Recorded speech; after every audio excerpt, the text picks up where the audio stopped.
கவிதை தினசரி படித்தேன், பொருளதை அறிய வழியேதும் இல்லை. புது புது வார்த்தை தினம் தினம் தேடி பார்வையில் அமுதாய் அவள் வடித்தாள்.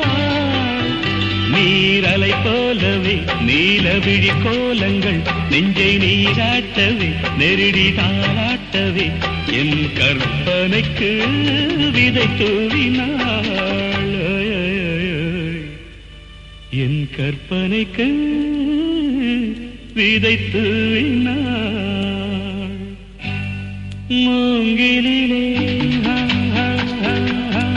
பாட்டிசைக்கும்